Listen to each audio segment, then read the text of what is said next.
That seemed to be a very unique way, yeah? All right, let's begin. Good evening, Toastmasters, guests, and my dear friends. It's a pleasure once again and at most a privilege to present myself again in front of you all this Friday. Before we start off, I asked you to do something strange, right? I asked you to type this full stop on the chat, this full stop on the chat window. Why is that so? Let's put us into perspective, right? When you look at Earth, or when you look at Earth from the perspective of an astronaut who's probably a few light years away, the Earth is a minuscule particle, something like that full stop all of you just put on the chat window. And then in that minuscule particle, if you compare that with the entire cosmos, this cosmos is ever expanding. And then if we were to, for a brief moment, come into this minuscule particle we call as Earth, there are about 3 trillion or 30 trillion different types of species. For our sake, for everyone's sake, let's dig a little bit deeper, right? There are probably 780 crore human beings on this earth. And then probably about another 80 lakhs of people who are currently just in that. All of these beings, you as an entity, is just one person. Why am I saying all of this? And what meaning does all of this have? This one insignificant minuscule particle that we call as human being, that we call as Shabri or Ayyappa or Melvin, right? We think that we are all important. And that is the source of all our problems. We think we're all important and we think life goes on and on and on. So when we conceive ourselves as a being that is all important and all knowing, all of our plans have to come into fruition. Everything has to work our way. And if things don't go our way, then we have a problem with it. Think about what's going on in this entire world today. If you had one day left to live, would you still have all these problems? Would you still suffocate yourself with fears and stop yourself from doing what you always want to do? Would you close that laptop at 9 p.m. and say no to your manager and go spend some more time with your spouse and children, family and friends? I think the answer is yes. So a lot of times we overcomplicate our own significance in this entire cosmos, in this entire world. And when we think we're in control, when we think that things should happen according to what we want, is when things go wrong. And that is the source of disappointment. So in short, life does not go on forever. Live in this moment. Live with the knowledge that you are just the small particle amongst many, many billions and trillions of such particles. I know that was a little deep, but something to think about, in these difficult times, something that might hopefully help you get some perspective and live in this moment. Full stop. To take this meeting forward, I would like to invite a little bit more significant particle than I am. A little bit more significant particle, maybe not in size, but definitely in terms of radiance, quality, and brilliance. Brilliance of speech, brilliance of leadership, brilliance of just his pure aura. I would like to invite our very own president, Mr. Ayyappa Bonachandra, to share how he became a little more significant than probably some of us today, and how he can help lead us the way. Before I hand it over to him, 3 simple rules. Please refrain from speaking about sex, religion, and politics. Try to keep your cameras and mics on as you're there in the meeting, and enjoy the meeting. Over to you, Ayyappa. Thank you, Shabri. Let's give Toastmaster Shabri a good round of applause. Ladies and gentlemen, a very good evening to you all, and welcome you all to this wonderful evening here in Bangalore Toastmasters Club. With that note, I declare the meeting number 1272 open. Before we proceed, may I have Secretary Toastmaster Kamlesh to present the minutes of the last meeting, please. Toastmaster Kamlesh. Good evening, everyone. Thank you, Appa. I would like to give the highlight of the last meeting. Last meeting started exactly on time with the beautiful theme. Happiness is a chance, and it required hard work. And in this meeting, we had altogether 82 members and guests, and we had education session by Silpa Mudbi. So we had awardees as well on speakers and role takers. The best tag team player was Toastmaster Preeti. Best role taker was Toastmaster Aaron for Toastmaster of the Day, and best evaluator was DTM Rajdev, and best speaker was Toastmaster Abhirama. This time again, I'm requesting everyone to just subscribe YouTube channel of Bangalore Toastmaster Club so that you can get an update every time. Thank you, and over to you, President. Thank you, Toastmaster Kamlesh. Dear members, please let us know if the minutes are in order. Yes, absolute silence speaks. Everything is in order. With that note, I declare the meeting minutes of the last meeting passed. Thank you. We have many wonderful guests in our meeting today. We have the founder president of Indiranagar Pride Toastmasters Club, is Toastmaster Kostub. We have Chaitra Chandapali from Garden City Toastmasters. So can we have few of them to speak about yourself? Can we have Chaitra, please? Hi, everyone. I'm part of Garden City Toastmasters Club. My name is Chaitra. This is the first time I'm joining the Bangalore Toastmasters Club meeting. So I look forward to this meeting. Thank you, Chaitra. So can we have a few more? Can we have Bhavika, please? Bhavika Kutari.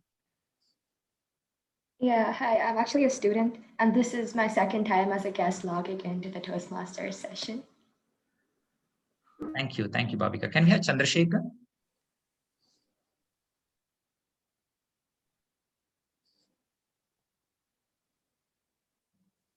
Chetan KS?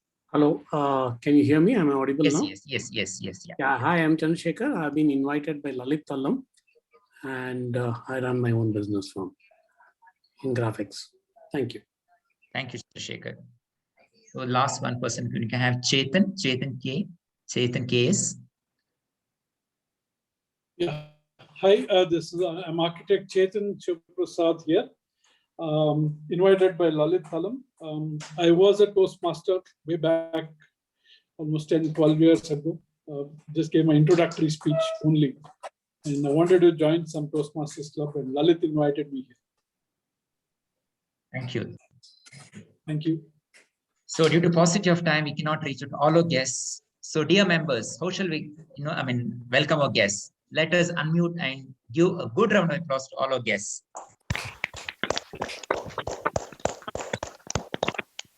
And if you need any information regarding the Bangalore Toastmasters Club or joining formalities, you can always keep in touch with our Vice President membership, Toastmaster Hannah Victoria. Strong women are not just born. They're made by the storms they walk through. What a fantastic line.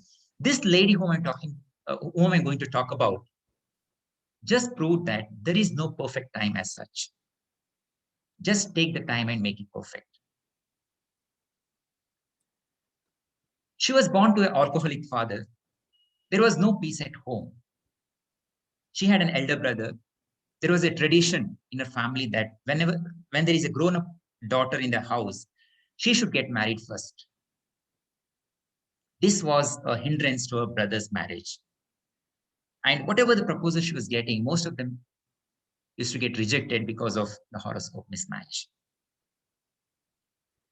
Father was least bothered about her marriage. Situation was so bad, and she just wanted to get rid of this and marry one guy and go out of the house. Brother took it as an advantage. He fixed her marriage to a guy without revealing his background or financial status.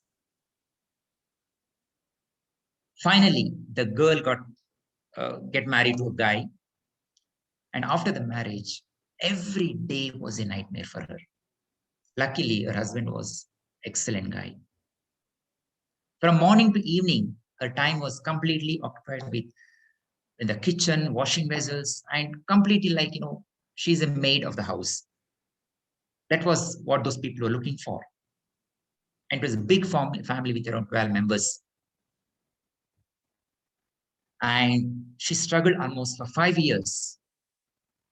And one day, she, along with her husband and 2 kids, walked out of the house and started living separately. But you know what? Neither she nor her husband had good education like what we guys have. And they were from a very simple village. They did not have any ancestral property to rely on. But this lady was so strong and determined, and she never looked back, whatever uncertainties she faced in her life. Every day was a testing phase in her life. And she tried all kinds of small work. And later she started selling small household items from door to door. There were days she did not have food to eat. And there are many days she used to have only 1 meal per day. This roller coaster ride made her so strong day by day. And after a few years, with her small savings, whatever she had, she started running a small grocery shop. And business flourished over the period. Now they're very well established. I know them personally. And they're doing very well in life, and everybody look up to them with respect. Both of her children are highly educated and well set in life. If I reflect and look back at life, I feel proud of her. It's all possible because of her self-belief and the confident. Importantly, she trusted herself. She lived every moment of her life as if there is no second chance in life. Ladies and gentlemen, it is up to us to live our life powerfully. Every second is important in life. As Stephen Covey rightly said, the key is not spending time, but investing it. Even to join Toastmasters, I took almost 7 years. I repent for that. And finally, I pushed myself to join Toastmasters, and here I am today. It's been fantastic 5 years in my Toastmaster journey. So if you invest your time judiciously in Toastmasters, it is the platform to learn and practice and hone public speaking skills and your leadership skills. As the saying goes, last time is never found again. If you want to work on your effective communication and leadership skills, this is the platform. Always keep it in mind. Time waits for no one.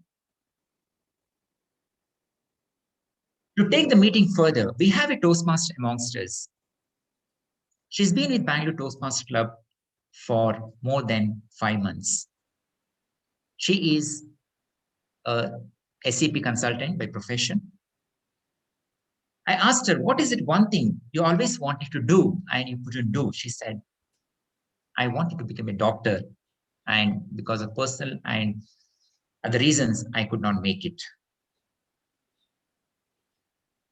And one thing what I liked about her is she always sees a hope in all the negative situations. She seems to be a very daring and determined lady. Ladies and gentlemen, please put your hands together to welcome on stage the MC, the Toastmaster of this evening, Toastmaster Nazneen. Thank you, Mr. President, for this wonderful introduction. I'm really grateful to you. A lifetime isn't so long as you may think. There are only 3 things in life: your health, your mission, and your loved ones. That's it. Good evening, Toastmasters and honored guests. Today, I just want to kiss. Don't get me wrong. It is just an acronym. I'll keep it short and simple.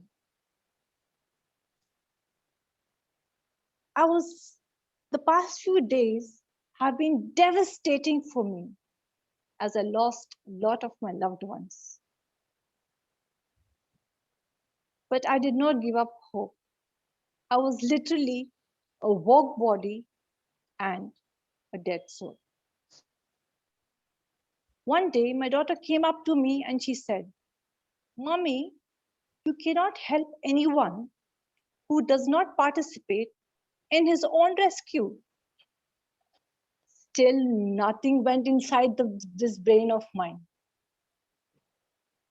One night, I just woke up and realized what she's saying is actually true. It might sound bitter. So I decided from that day onwards that I'm not going to sit and sulk. No, I'm not going to sit and grieve, because there are many people who are there who still care for me, who love me, and who need me, and I need them too. As Toastmasters, I miss Toastmasters during these past 4 weeks. I guess I would have been better off if I would have been taking part in this Toastmasters during the time when I was literally into a depression.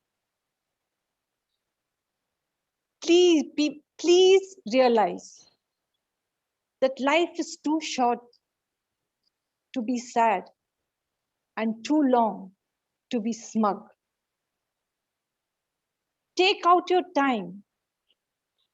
Love the people whom you be with, the people whom you are with. Enjoy with your loved ones, as time will just fly. Ask our president, back to back, 2 terms with great leadership skills. If the time did it fly, yes, I'm sure he would definitely resonate with the theme. We have amongst us our founder member who has been there in this club since its inception. Can you guess who? You can unmute and say.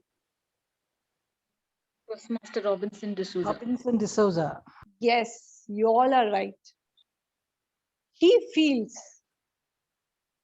that it is just yesterday and recently that he started the club.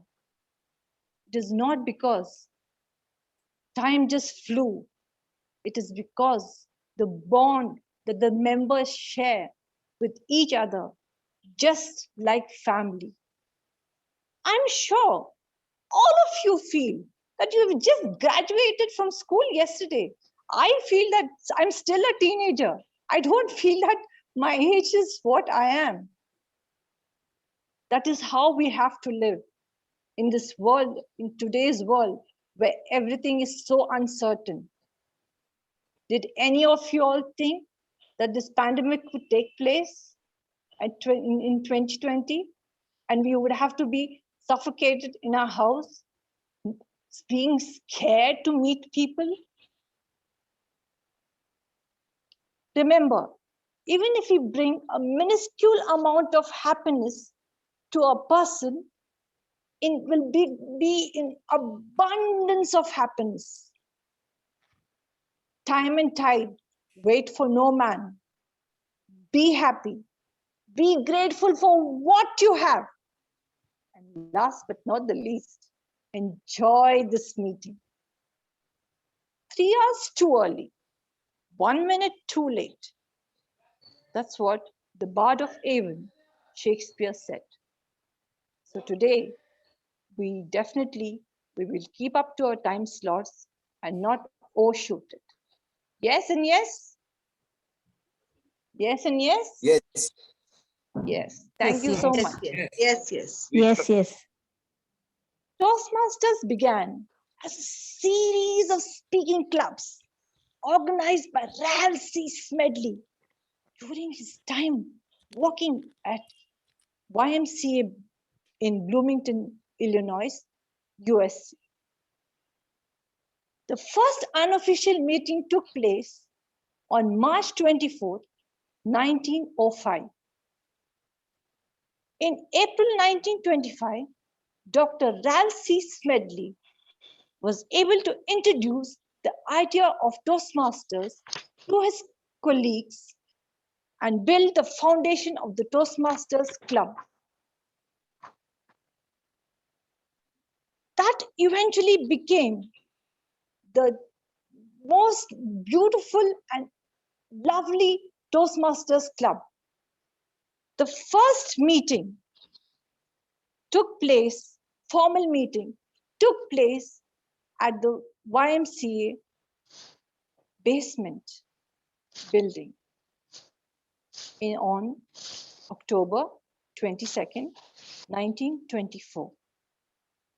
And it has become one of the world's best international Toastmasters.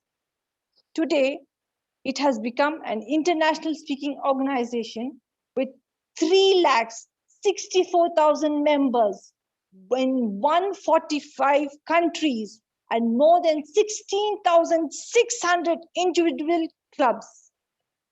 Our honored guests, this is the time for you to become one of the members. Our meeting is typically divided into 3 segments.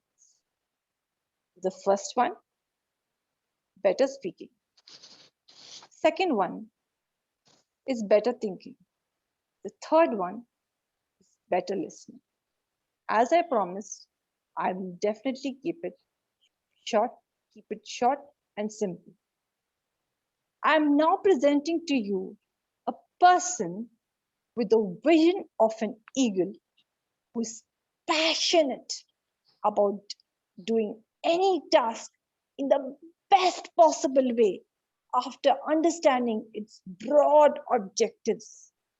This helps him to take risks. He feels he had enough time to accomplish many things, but time just flew. In this fast-paced life, he feels we cannot afford to lose time, so we should concentrate on our priorities.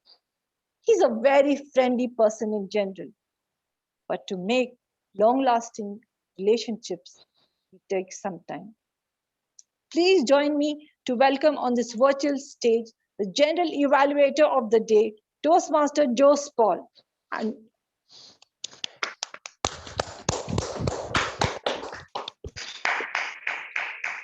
I would request General Evaluator to explain his role along with his team. Thank you, sir. Thank you, Toastmaster Nazneen, for that wonderful and dramatic introduction, I must say. Good evening, Toastmasters, fellow guests. A very warm welcome to this session. As a general evaluator, I would be evaluating all aspects of today's meeting, right from the time it has commenced till the end of the meeting. And I would give my report at the end of the meeting. We have a team to evaluate today's meeting.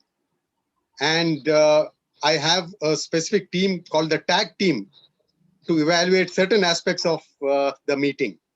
Let me start by introducing the timer of this tag team. Timer, Toastmaster Rajiv Mishra, request you to please introduce yourself and the role that you have to play in today's meeting. Hey, good evening, everyone. I remember one quote say, "You may delay, but time will not." So that's the role I have to play today.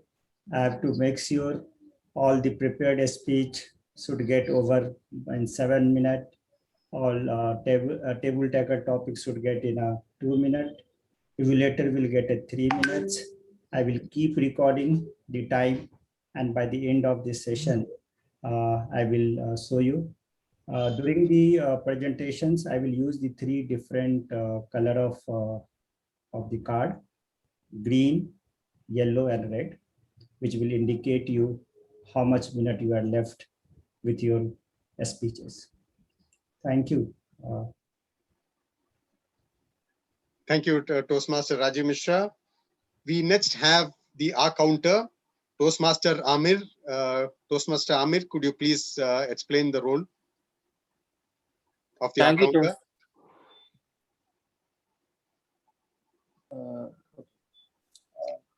Toastmaster Amir. Yeah, thank you, Toastmaster Jules, Jules and Jules Paul and everyone else.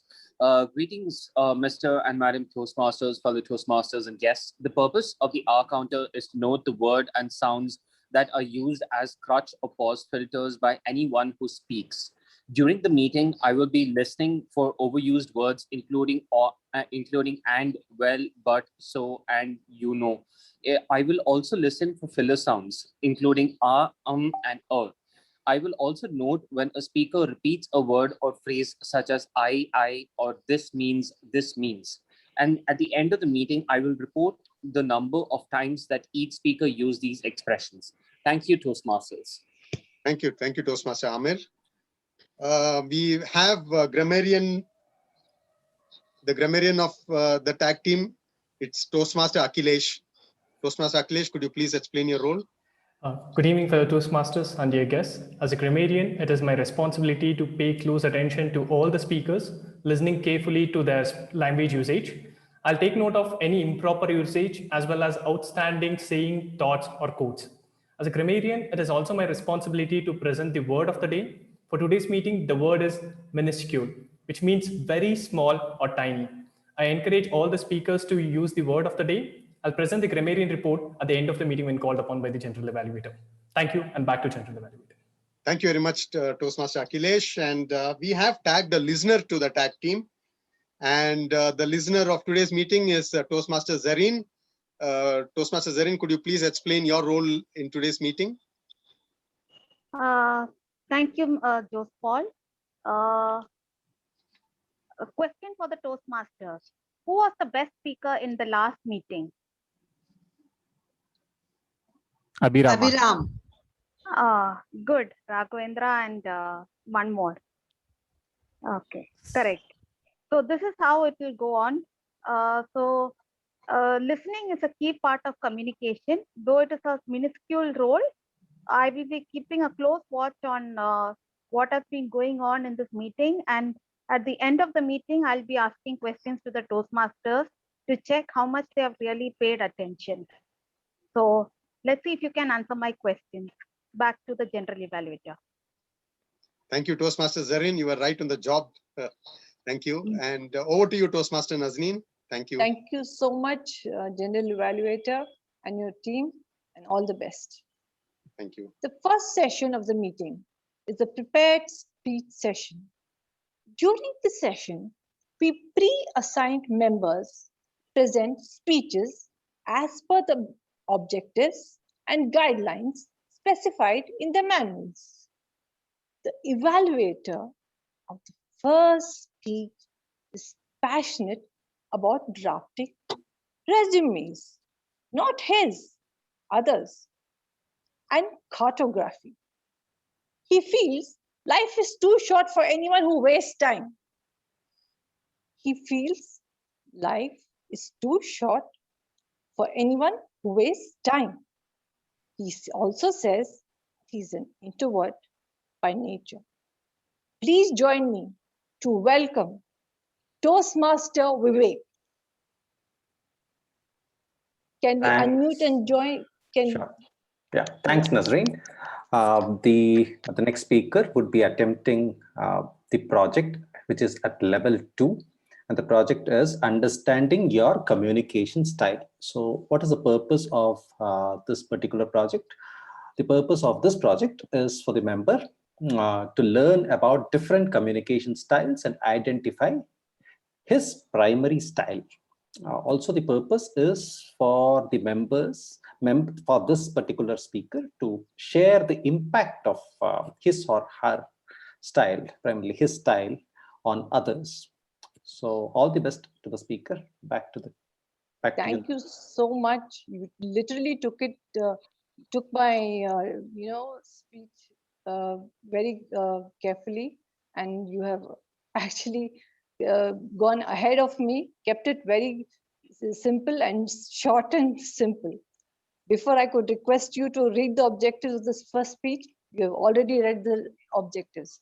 Good one on that.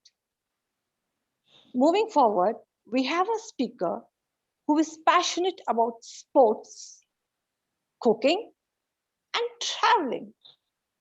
Having just celebrated a milestone birthday in his life, he can vouch that this decade, last decade, has gone by like a flash. Hence, he feels it's important to pause and live in the moment. He has changed from being overly competitive and to a more collaborative person. Please join me to welcome the first speaker of today, Toastmaster Aaron Kamal.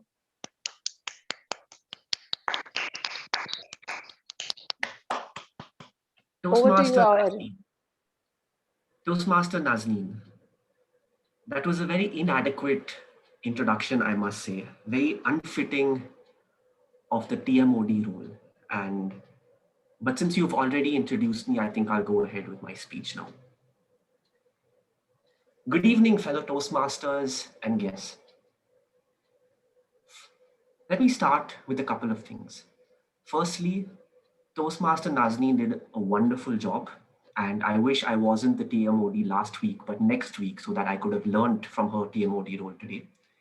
She introduced me in a brilliant way, and thank you for playing a little role in my social experiment. The second thing is, the important thing is the way to communicate. And that is something that I would like to focus on today. Effective communication.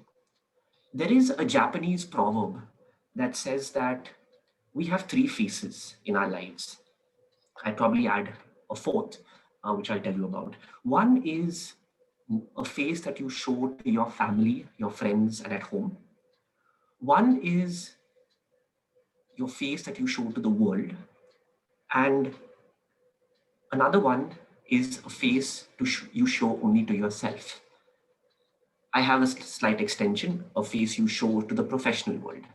So largely four. Close friends, home, family, professional, something you show to everyone, and a face you only show to yourself and not to anyone else.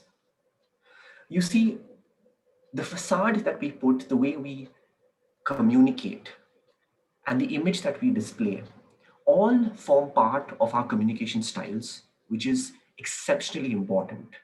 But you see, these are largely situational.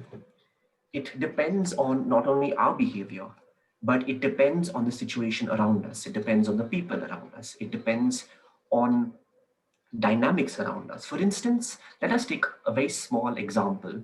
Let's take today. Now, some of us, working today and trying to wrap up work, how we were during the day with our colleagues on video calls or on the phone or on emails, how we are at home with a spouse or with family at home, how we are now greeting each other at the Bangalore Toastmasters Club, very different, right? And we're conscious about it because the situation is different and so are the people around us. So we adapt to the situation around us.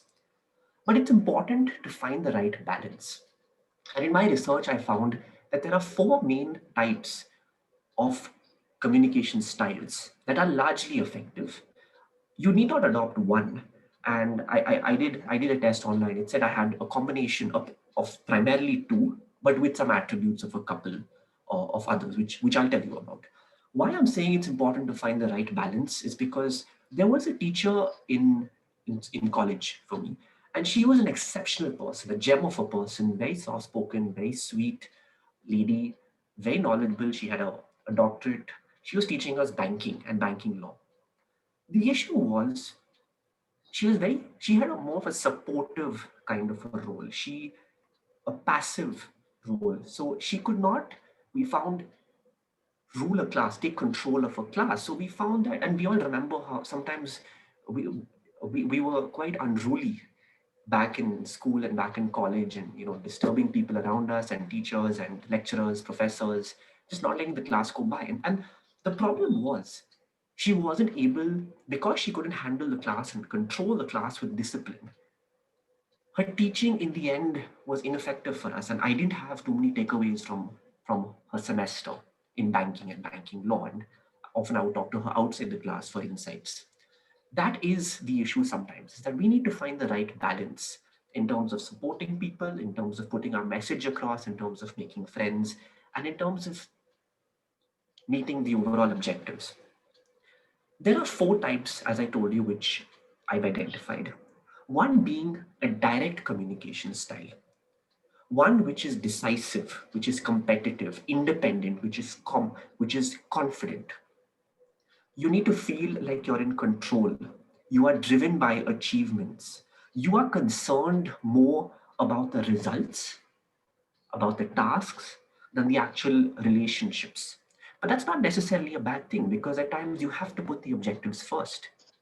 You have to put friendships and pleasantries aside to get a job done, especially when things may be critical or time sensitive. How do you deal with such people? For instance, one of my friend's bosses my friend used to keep telling me that one of his bosses was very direct, always to the point, and they didn't feel that they had a personal rapport with their boss after so many years. But that's not a bad thing, because after a while, they did warm up to each other. The thing is, you need to, when dealing with a person with a direct communication style, you need to be patient. You also need to be to the point, and you need to wait for the person to open up. The second communication style that I came across was an initiating style. Now, I had a friend from college. He was a very street smart guy, and he was always joking around, happy-go-lucky, great friend, a lot of fun. He was the life of the party, life of the class, probably one of those students who didn't let the banking teacher teach effectively as well in the class. He was always enthusiastic about everything. The issue that he faced sometimes in serious situations was that he would actually come up with a good idea, but it's just that he wasn't taken too seriously. And that sort of also worked a little to his disadvantage. He would seem impulsive at times. How we can deal with such people in our lives is also important. Yes, it's fun to laugh around, to take their support, but we also need to give them a sense of time and importance and take what they have to say very seriously. Some of us are initiating and supporting in a way, which comes to the next style, a supportive kind of a role. We all have that friend who plays a supporting role. They're happy to sit back, take a back seat. They're not big on social media. They're not big in the limelight, but they're a friend we can call up and speak about our problems, about our day for 5 hours straight, right? And these friends, these people, their way of communication is that they're always approachable. They're always steady. They're always there for you, and they're always gentle. These are relationships that you value, and they bring a sense of calmness as well. And the last style that the Toastmasters and guests is an analytical style, a style that probably I relate to most with at work. It is where you are driven by logic and analytics, and you give your opinion where you feel that it would matter, and you are a little private about your personal life or certain things which are personal to you at maybe the office. Or maybe you speak about certain things only when asked, because you're also primarily focused on the goal.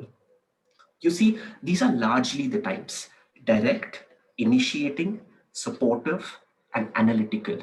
Now, this weekend, let us sit back, let us contemplate.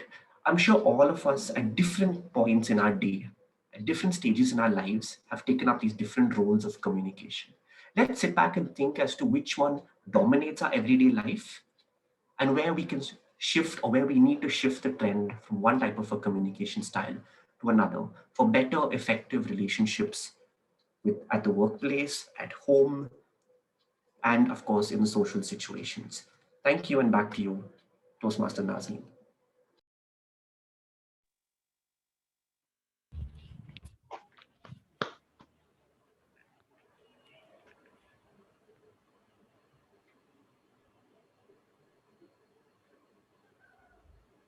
Sorry, there was an internet issue. Thank you for your enlightenment. Sorry, Aaron, for introducing you in a manner that offended you. But thank you, jokes apart. Thank you for enlightening us for your speech on different ways of communication. I particularly appreciate your impeccable diction, pronunciation, and articulation of words, all the traits of a good orator. Pleasure to listen to you always. All the best for your future speeches. Can we have it for Toastmaster Adam, please?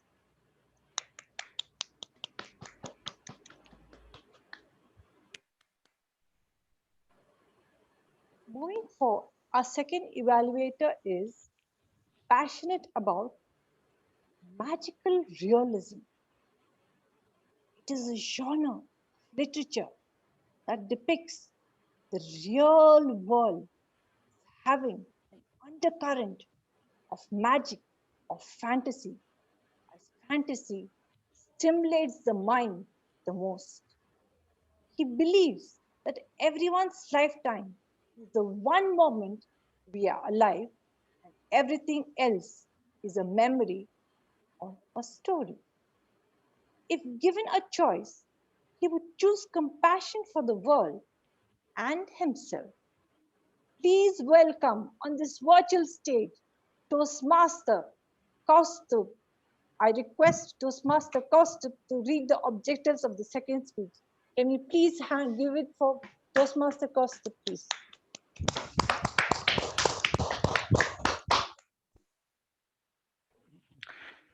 Thank you very much.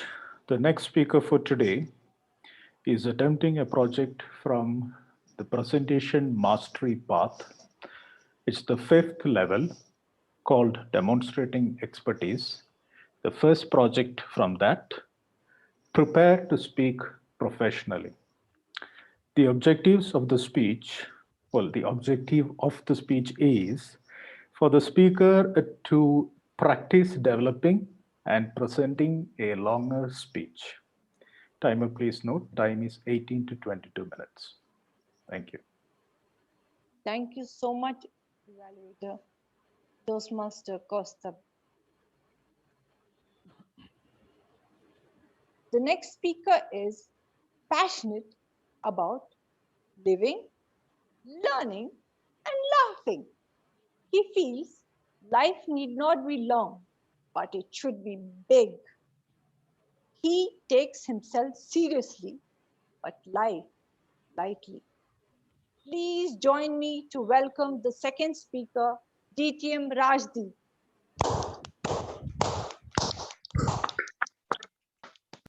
Thank you. Thank you so much, Nazneen. Am I audible and visible? Yes, sir. Yes. Yeah. Thank you so much.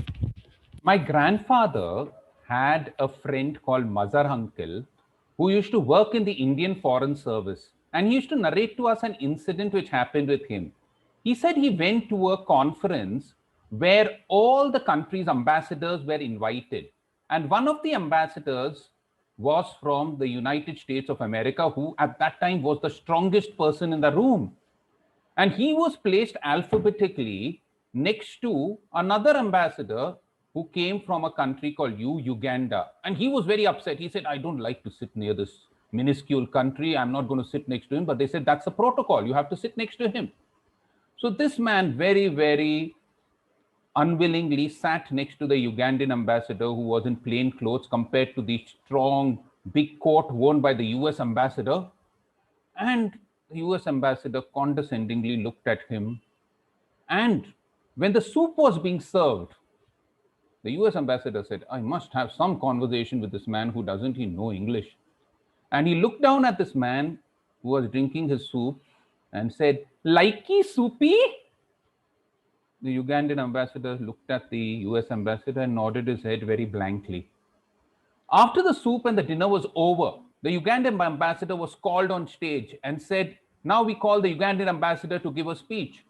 And this man went on stage and delivered one of the best speeches given in the conference in Queen's English. Everybody gave him a thunderous applause. When the Ugandan ambassador came back and sat next to the US ambassador, he looked at the US ambassador and said, "Likey speechy?" Fellow Toastmasters and dear friends, isn't it true that pride goes before a fall, or pride cometh before a fall?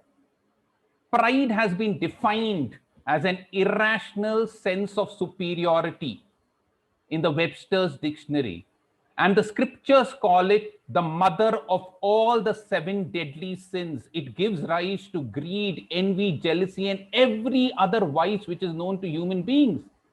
In fact, the famous English poet Alexander Pope so beautifully said, "The weakest head which the strongest bias rules is pride, the never-failing vice of all fools." And pride can cause significant damage to one's individual.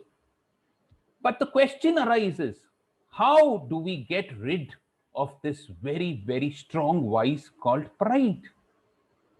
Let me give you today 3 very, very pertinent points to ponder upon.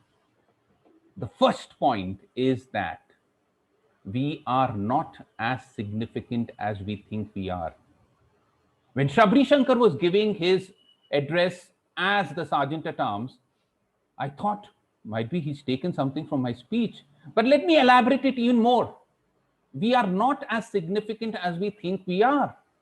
The entire universe has millions of galaxies, and our galaxy, the Milky Way, is just a tiny speck of dust. Just to tell you how big our galaxy is, it would take 28 lakh years traveling at the speed of light to reach from our Earth to the end of this galaxy. And this galaxy, Milky Way, is a tiny speck of dust. Among the millions of solar systems in our galaxy, the Milky Way, our solar system is a tiny, minuscule speck of dust. In our solar system, our planet Earth, among all the asteroids and all the forms of life, is just a tiny speck of dust. On this planet Earth, there are millions of life forms, and our life form, the human beings, is a tiny speck of dust. Among the 780 crore people which we have on this planet Earth, you are a tiny speck of dust. And you think you are so significant that you think that the world revolves around you? In fact, we think we are so significant that even we outdo the grammar rules. All proper nouns have to be written in capital. But there is one alphabet which has an exception, I. Because we think we are really significant. And those people who have really thought they are significant have bit the dust. In 1912, Charles Andrews announced to the world, "I have constructed the biggest and the best ship in the world. It weighs 43,270 tons. It has a length of 882 feet, and even God cannot sink it." In April that same year, Titanic, the ship which he was talking about, sunk in its first voyage, and 1,600 people lost their lives. John Lennon, the famous Beatle you have heard about, in 1968 proclaimed, "Christianity is over. The Beatles have come in. Beatles are even more famous than Jesus Christ." In 1969, the Beatles broke up. In 1980, John Lennon was shot dead. Life isn't as long as you think it is. There was a person in Brazil, his name was Tancredo Neves. In 1985, he said, "I am standing for the presidentship of Brazil, and if I get 5 lakh votes, not even God can stop me from becoming the president of Brazil." He won the election. He got more than 5 lakh votes. But just a day before his swearing in, he died. Every person who thought he is significant has met with a definite end. And those people who have actually embraced humility have gone on to win lives, win rewards, win so many accolades. Sir Isaac Newton was considered the greatest scientist of his time. And when he was said, when he was told, don't you think you're the best scientist and the best mathematician? He said, you know what? If I'm walking near an ocean and I pick up a pebble, my knowledge is like that pebble compared to the vast knowledge of this entire universe. And that pebble, his humility, made him name a branch of mathematics which he was working about at that particular point of time. Pebbles is the branch of mathematics today we call calculus. It's all because of the humility of the man.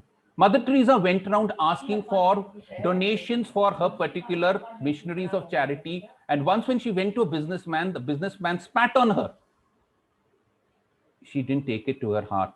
She wiped the spit from her face and said, this is for me. Now what do you have to give for my children?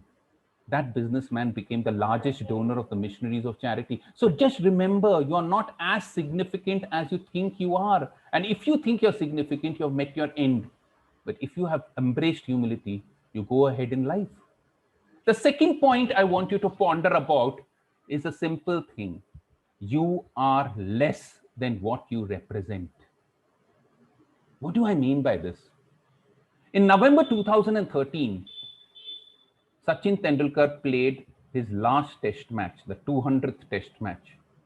And after the felicitation ceremony was over, he went up to the cricket pitch, touched it, put the sand on his head, and he said, we all must be grateful that we could represent such a great game like cricket.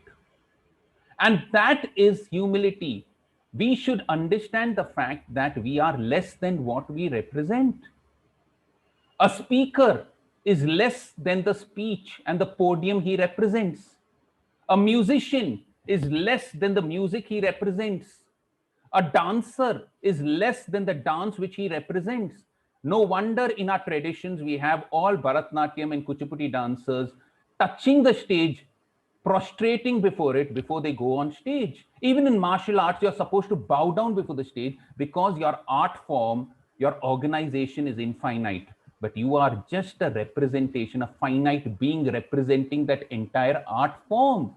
Jigoro Kano, the founder and the propagator of judo, when he was on his deathbed, was asked, we are going to wear you the brown belt, the highest belt in judo. He said, no, wear me the white belt before I am cremated, because I am just a learner of this beautiful martial art. You might think that I have founded this art, but I'm still learning.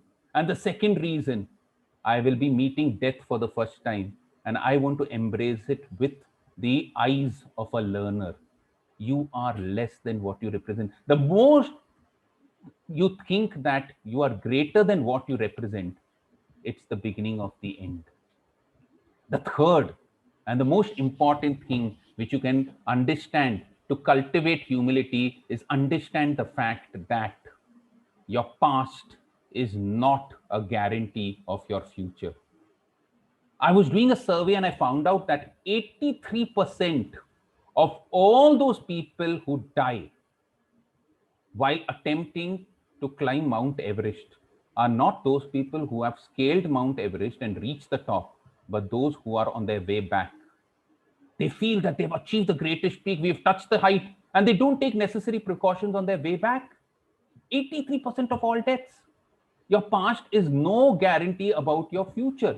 I was invited to Adarsh Business School some years back, and I'd given 2 talks to their MBA, 3 sections. The first 2 sections went on brilliantly, and I thought I was doing a great job on talking about entrepreneurship. And the third section, I went with that air of authority, and I gave this brilliant speech on entrepreneurship. That's what I thought. And after the speech, just to get some brownie points, I asked the audience, how do you think the speech went? One boy said, very good, sir. And my ego got inflated. Another boy got up and said, sir, we're talking about entrepreneurship, but it seems to be very, very theoretical, sir. It's not at all practical. My ego got a big hit.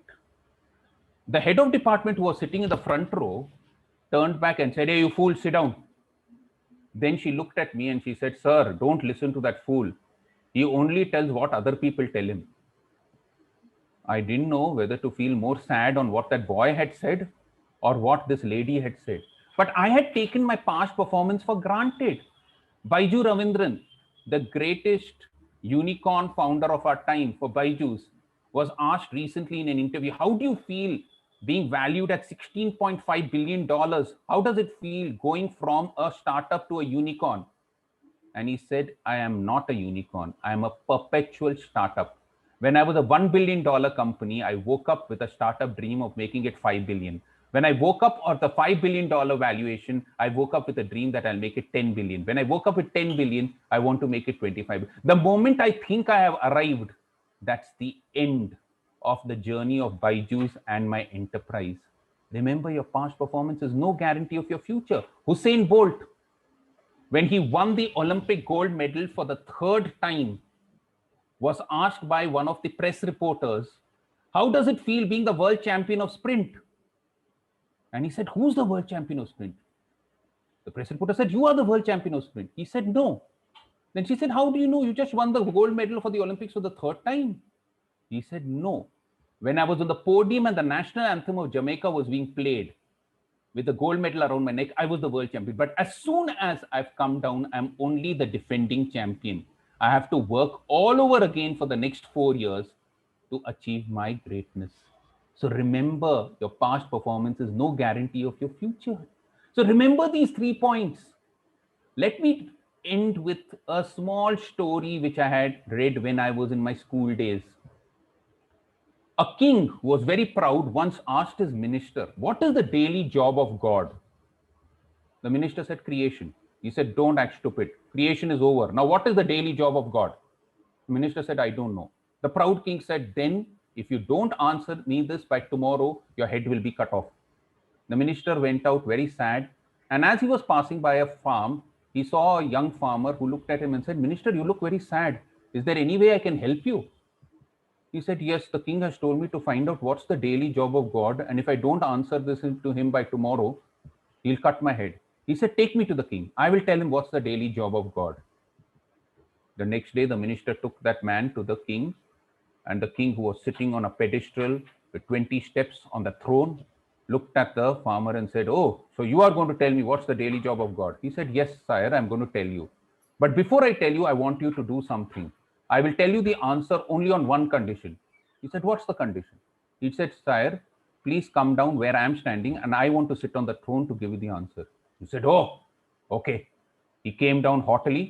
The farmer went up on the throne, sat down, and he said, "Now I'll tell you what's the daily job of God." The king said, "Yes, you stupid rascal, tell me what's the daily job of God." He said, "This is the daily job of God, to bring up the humble and to bring down the proud. And that is the daily job of God." I remember this story from several years back, and I just want to tell you the same thing. Can we be a little more humble by realizing that we are less than what we represent?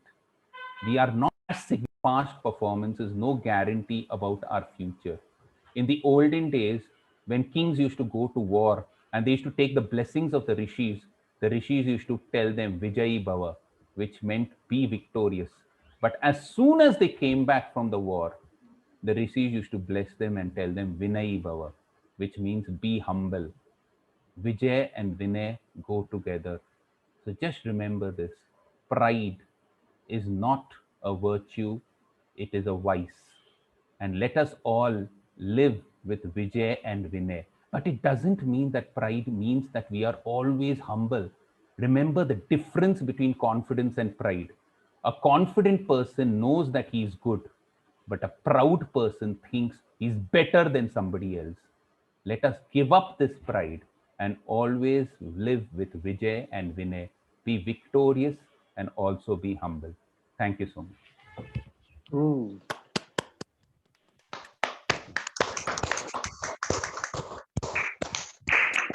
Thank you, DTM Rajdeep. I thoroughly enjoyed your presentation today. It was so engaging that I lost track of time. By any measure, you are a very effective speaker and educator. Thank you for the stimulating speech. All the best for the future endeavors. Thank Thank you so much. Can we have it for the DTM Rajdeep, please?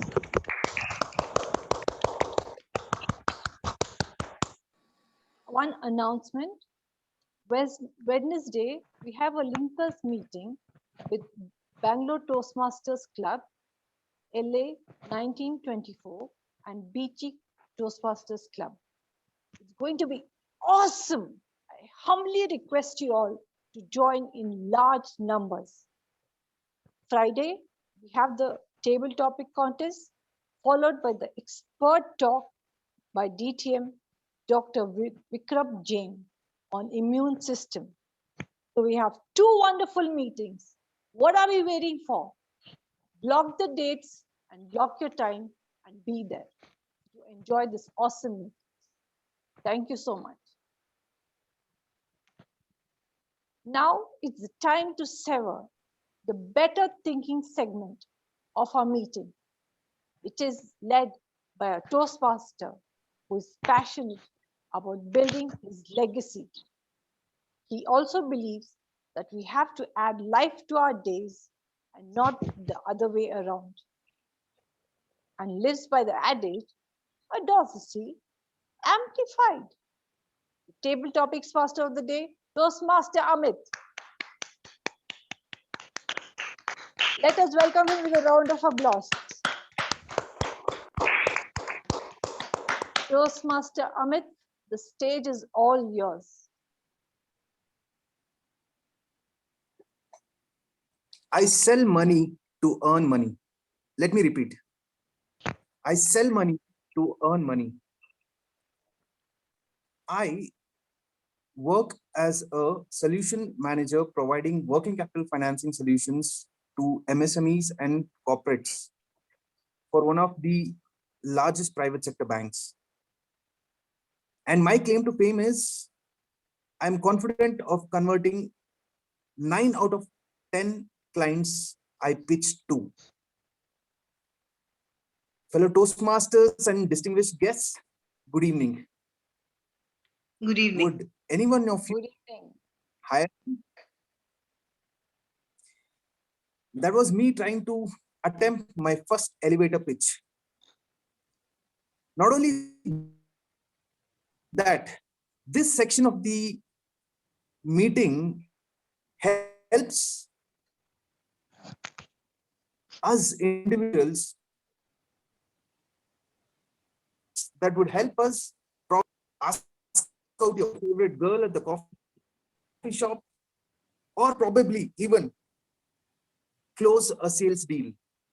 This is one of the many advantages of this particular quick thinking and speaking session called the table topic section.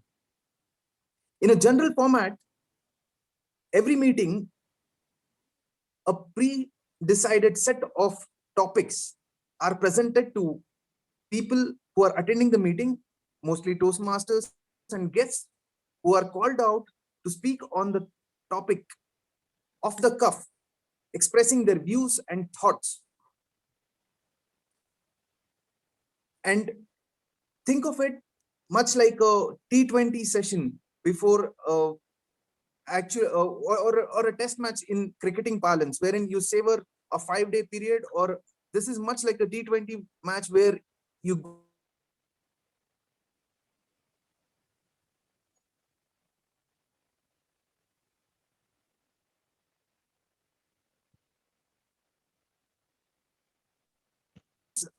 table topics contest coming up in the next week. I urge all the other Toastmasters as also to participate.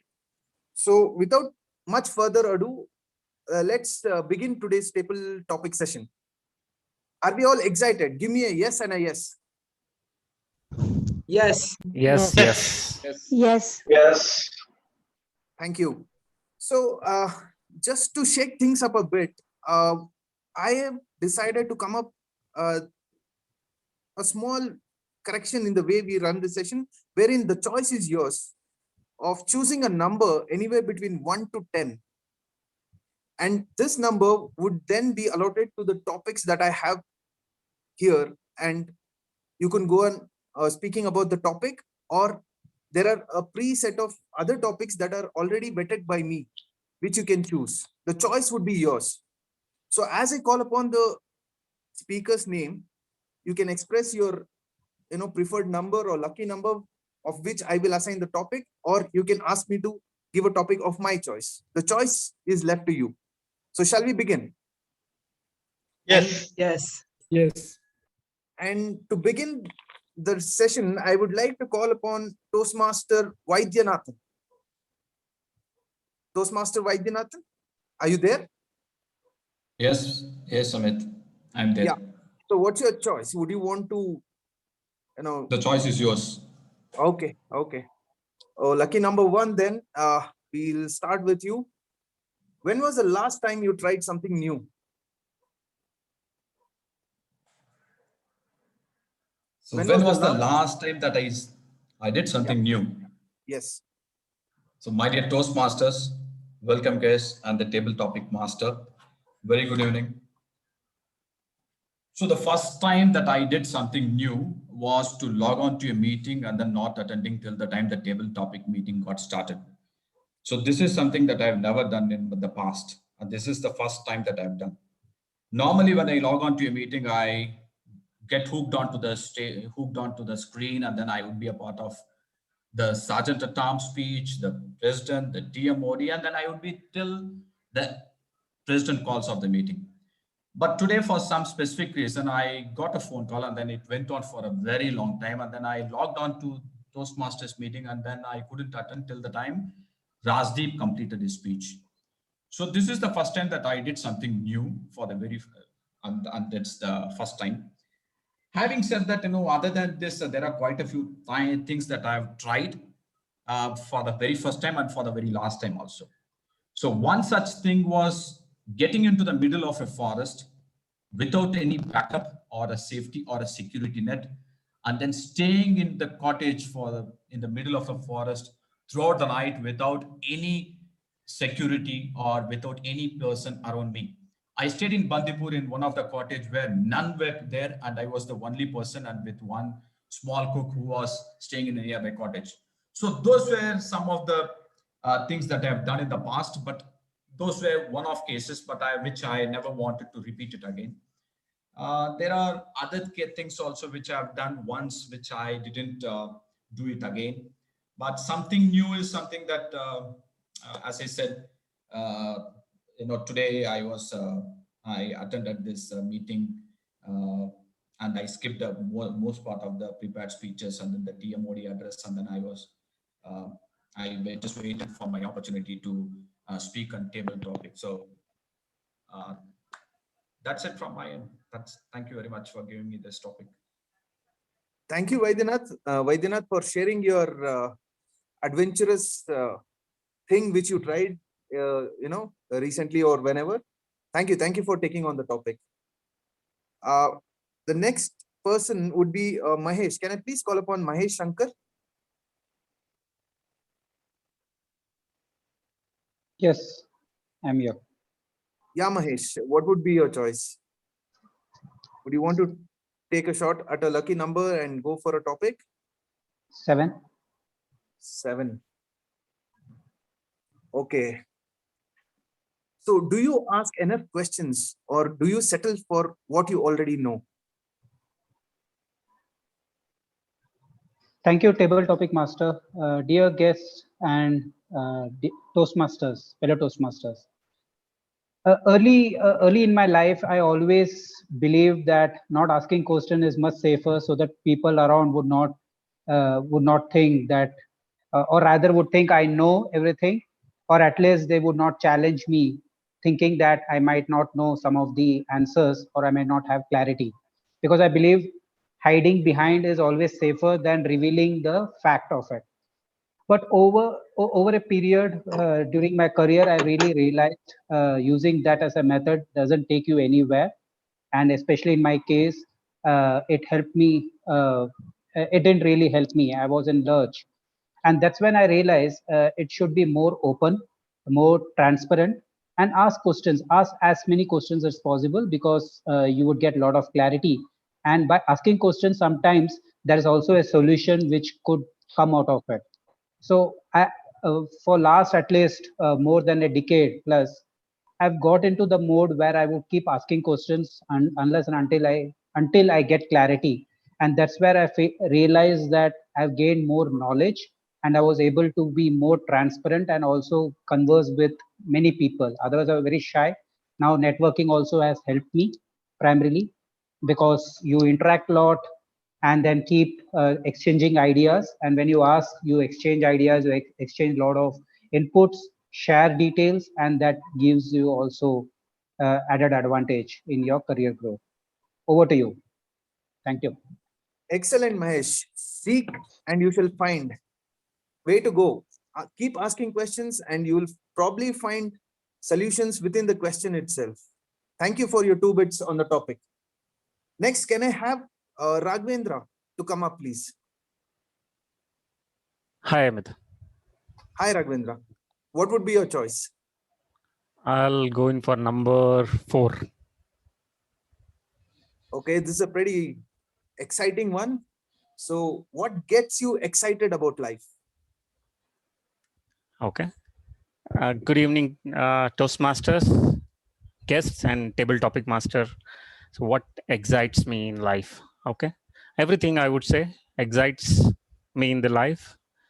As we travel this journey of life, whatever we encounter that has been of interest or not of interest is exciting. I would say nature is something which is of I think which is of interest, and I love traveling. I've been traveling, and at times I believe when we travel solo, that's when we probably find answers to some unanswered questions, and maybe you find solution. When in the midst of nowhere, you probably find everything. So I think I would say the first one is nature and family and people, the strangers we meet every day. Probably there is something we learn and exciting every day. So that's when I think probably in this lockdown period, we're all missing that. And I think I'm looking forward to a situation where the lockdown eases and the pandemic gets over sooner and we are able to meet again people and learn from them and also maybe enjoy. That's what it is, Amit. Thank you. Thank you so much, Raghavendra, for expressing your views. Don't we all just want to get out of this lockdown and get lost in the midst of nature? Yeah. Excellent. Thank you so much for sharing your views, Raghavendra. Thank you. Next up, can I have Toastmaster Sudipto Ghosh? Yeah, hi. Hi, Sudipto. Hi. Yeah. So your choice. Number 13. Okay, lucky number 13. Okay, so do you celebrate the things you have?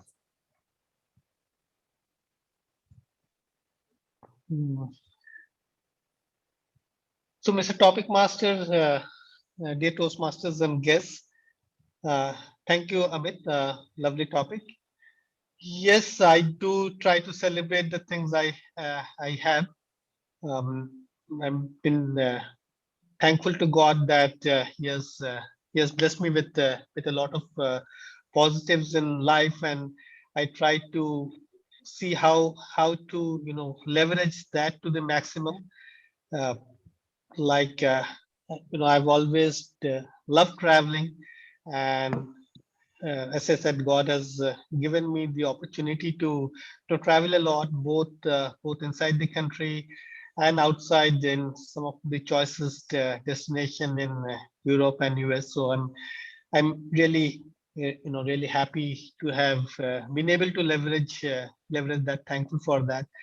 Then again, I have always had this innate interest in different kind of sports, and over the course of my life, I've been both a sports lover, as in precariously enjoying the sports on TV, and then a sports enthusiast and a participant as well. Over time, the sports I participate in has changed, but again, I've been thankful that I could leverage some of those interests in my life as well. So yes, I would say I have tried to leverage whatever God has granted me. Back to you, Amit. Thank you, Sudipto. Thank you so much for expressing your views on that topic. Yes, in fact, making the best of everything that we have is the best possible solution to this pandemic that we face, and also in generally in our lives. So thank you so much, Sudipto, for your wonderful Thank you, take on Amit. the topic. Yeah. Next up, can I call upon Madam Sureka? Yes, please. Yes, please. Madam, I will take yeah, number 3, Toastmaster Amit. number 3. Okay. Yes, please. What is the most sensible thing you have recently heard someone say? The most sensible thing that I have recently heard someone say is a little story I want to share with you all today. There was this little boy called Raju in the village, and his friend Shamu had a cycle, and he yearned to ride that cycle. He didn't have one. His father was poor and he couldn't afford that. So one day, this Shamu, being a very generous and a sweet boy, came to him and said, Raju, today I'm going into town. So keep the cycle with you and you ride it the whole day long. And tomorrow I shall come and take it. So that day, Raju cycled and cycled and cycled till late in the night, when his mother screamed at him and said, stop that cycling and come back to rest. And Raju kept the cycle in the garage and went to sleep. The next day, he got up feeling very sad. Though yesterday was the happiest day of his life, today was the saddest, because now Shamu would come and take away the cycle. So he didn't even want to go into the garage and have a look at that cycle. And he sulked and he gloomily waited for Shamu to arrive. And evening came, but Shamu did not arrive. And then the second day, he thought, I could ride that cycle today till Shamu comes. But when he comes and if he takes it away while I'm riding, I'll feel very bad. So he didn't ride the cycle that day as well. And the third day also went that way, and so did the fourth. And on the fifth day, Shamu did arrive and take away that cycle. Isn't life like that, my friends?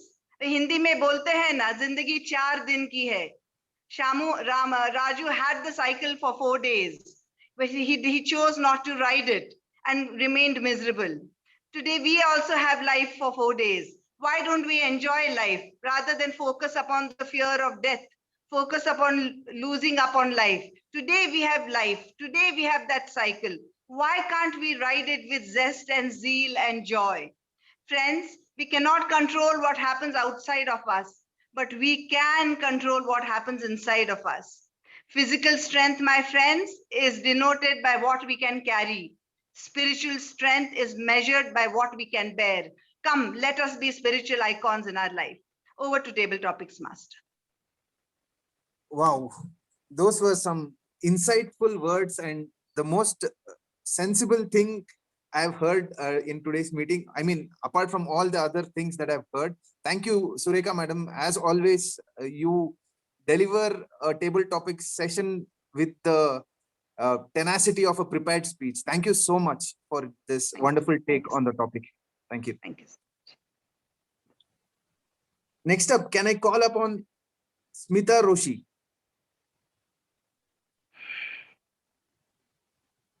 Do we have Smita on the call? Yes, I'm here. I'll choose 7. 7 again. Okay. Yeah.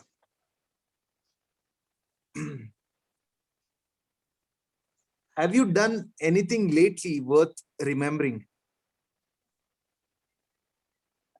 Good evening, Toastmasters and guests. This past week, I did something really, really worth remembering for my entire life.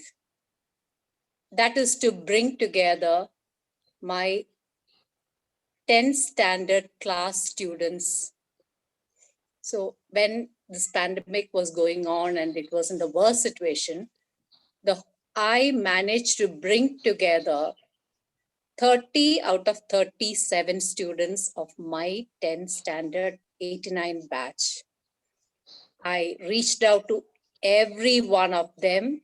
Then everyone contributed a small video of what they are doing right now, how they are spending their time right now, how they are overcoming this situation all over the world, from US to Gulf countries to Kerala to Bangalore to Chennai. Everyone contributed a 20-30 second video, and we put it together, and within one day, we put it in YouTube, we had 500 views. So that was something worth remembering for this entire life. We did it in just 1.5 weeks. So that is something really, really made me happy and every one of us happy. Over to you. Thank you, Smita, for enlightening us with your act of kindness at the time of distress. You probably inspired many of us to also look at how we can, contribute in these times, and also, continue to do it over the next whatever our lifetime as well. Thank you so much for sharing your views. Next up, can I have guest Ishan to volunteer to speak? He wanted to speak, I guess. Yeah. Ishan Gupta. Hi, good evening. How are you? Thank Yeah. you for providing me this opportunity. Yeah, good evening, Ishan. Good evening. So tell me, would you like to choose a topic You selected can by just me, go or ahead, you want to run the choose roulette number? and anything which comes on. You have the choice, my friend. Your Go. any number? Okay, let me choose out for you. So what can you do today that you were not capable of a year ago? Thank you for this topic. And the life is a short thing for me. But incidentally, last year itself, I completed my MBA and I have joined my workplace. So it has given me that opportunity to earn money, first of all, which I was not doing it last year. And then finishing out my college and joining my workplace, I get to apply those skills which I have learned over the past years in my college.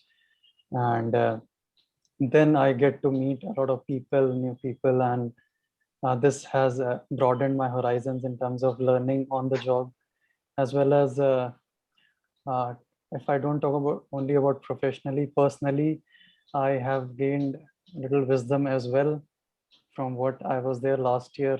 I've progressed a little bit on that as well. So I can handle conversations and relationships more maturely, I would say. And otherwise, it has been pandemic since the last year and this year as well. So in terms of physical excursions or going out and traveling, that hasn't made any progress so far. But I'm looking forward to the next year that I'll make progress in this sphere of my life as well. So I would love to travel next year, and I would love to meet new people and different people physically. And as well, I may attend a Toastmasters session physically next year. Thank you so much for this opportunity, and lovely talking. Well, excellent, Ishan. Looking forward to you joining the Toastmasters. So once you join Toastmasters, knowing that you have earned a job for yourself, you should be willing to treat us all Toastmasters. Definitely, that's on the list here. Yeah. Thank you so much for sharing your views. May you grow materialistically as well as spiritually over the next course of your life. Thank you so much. Next up, can we have Toastmaster Vishal? Yes, am I audible? Yeah, Vishal. Dealer's choice. Sure.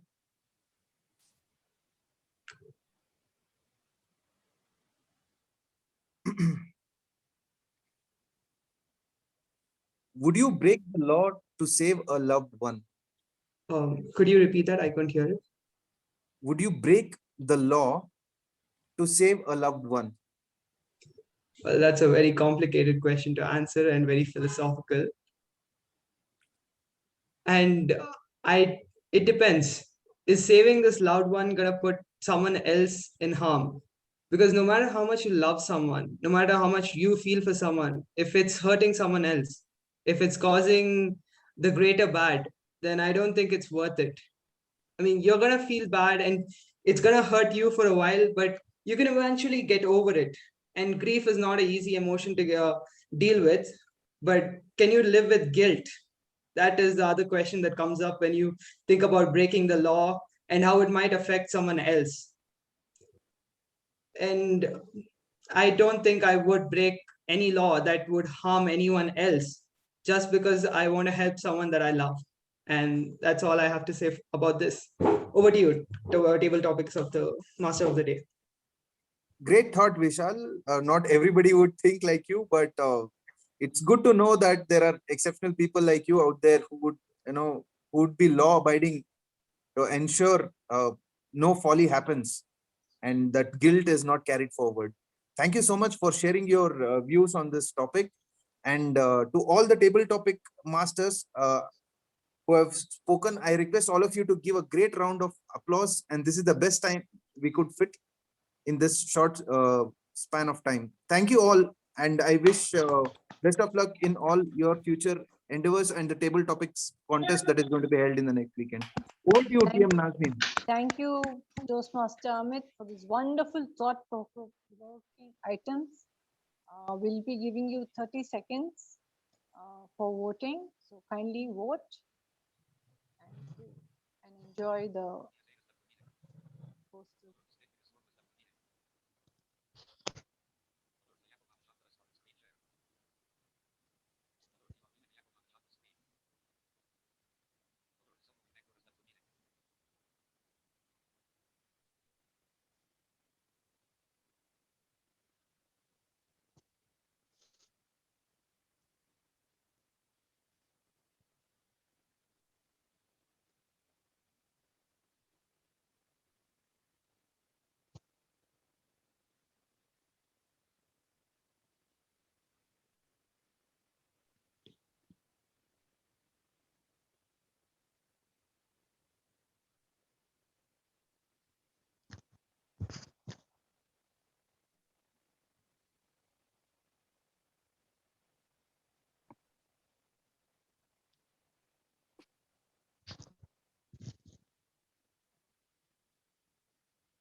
I hope everybody has voted.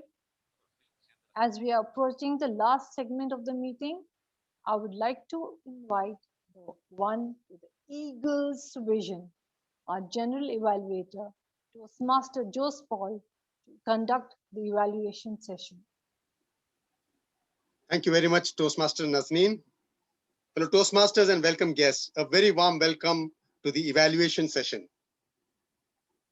Today's theme, a lifetime isn't so long as you think, may perhaps appear very, or rather may not appear very relevant to several of our Toastmasters here who have age on their side.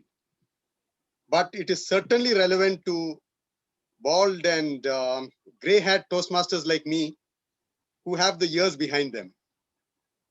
Just to put it in a nutshell and to give a minuscule perspective of this thought, when the VPE offered me the role of GE last week, I thought I had enough time to prepare. But today morning, I suddenly realized that there is very little time left. So this experience and the theme, the learning that I got from it is that never take time for granted. Whenever you're given a task to execute, get down to it immediately and get it done. So without much ado, let me proceed to evaluate the whole meeting. The meeting started off bang on time at 6:30 p.m. today. And I think always the credit should definitely go to the Sergeant at Arms for starting the meeting on time. So today, let's see how well did our Sergeant at Arms prepare and do during the course of his role today.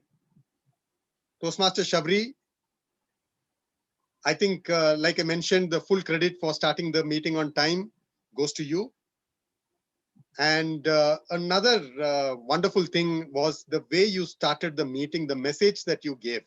I think it was a very unique way and a unique message too, because right before the meeting, you really had us thinking what you were up to when you asked us to start with the full stop.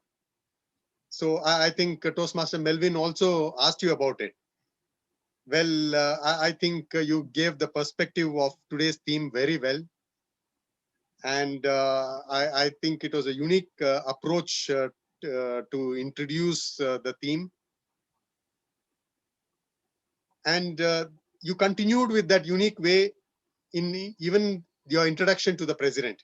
I think that also went very well with the way you introduced the theme. So that was very complimentary. My only suggestion was I felt that it was a little too long for a Sergeant at Arms address. So that is something that you can keep in mind when you give a address next time as a Sergeant at Arms. And because that also gave very little time for you to inform the audience about the rules of the meeting. And also the introduction to the president, though it was a unique way of introducing, I felt perhaps when you address the president in your introduction, it's better to use the word Mr. President or the President Ayyappa rather than just, call him as Ayyappa.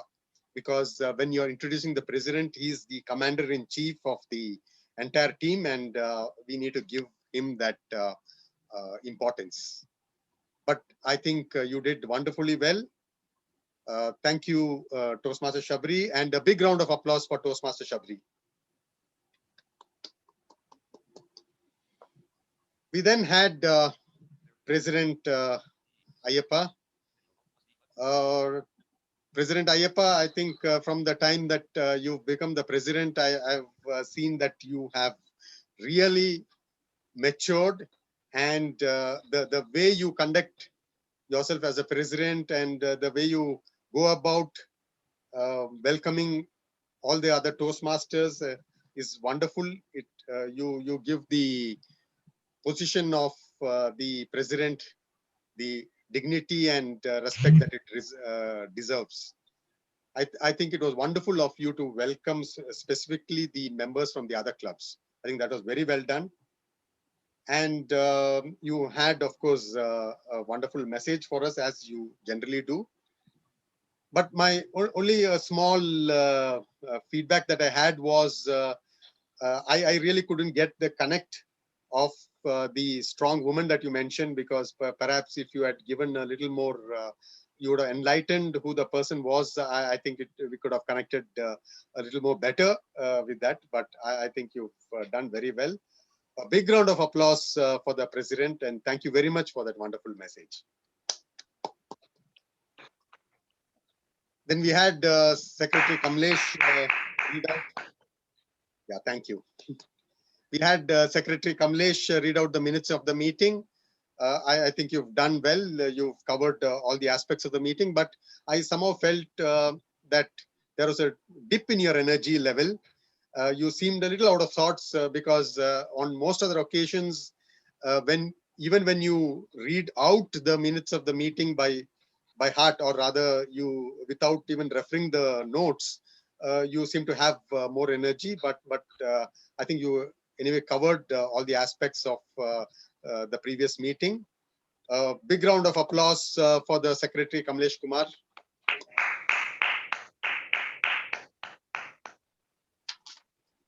Well, we then move on to the lady of the day, of the evening rather, Toastmaster Nazneen. The only way I could, one word to describe Toastmaster Nazneen, today's performance, is that it was very enchanting, because I found the way you had a very calm and composed and a very soothing voice. And so that's the reason why I felt the entire meeting or your performance was very enchanting. And I like the way you introduced every role taker, because you had very personal information about these role takers, which was very well done. And of course, as you promised, you kept it very short and simple. That was wonderful. And I must say that all this was possible because you really was the highlight for me for regarding today's theme, because your preparation started right from the time the meeting was announced last week. You were in touch with all the role takers, and that's for everybody to see now the results of that. So that was very wonderful done.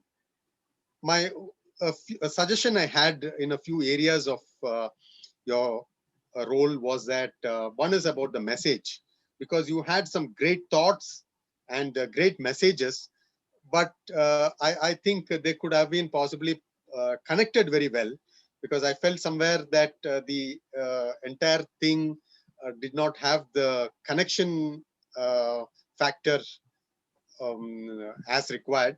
So that would have possibly enhanced the message that you had. That is one thought I felt was necessary. And another one was you talked about the three parts of the meeting as better speaking, better thinking, and better listening.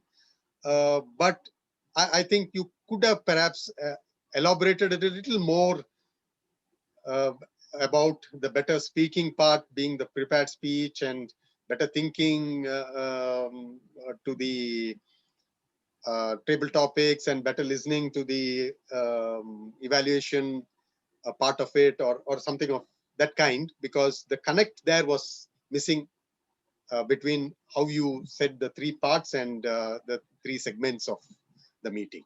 So that was perhaps missing, but otherwise I think you've done a fabulous job. And like I said, it was very enchanting. A big round of applause to the Toastmaster Nazneen.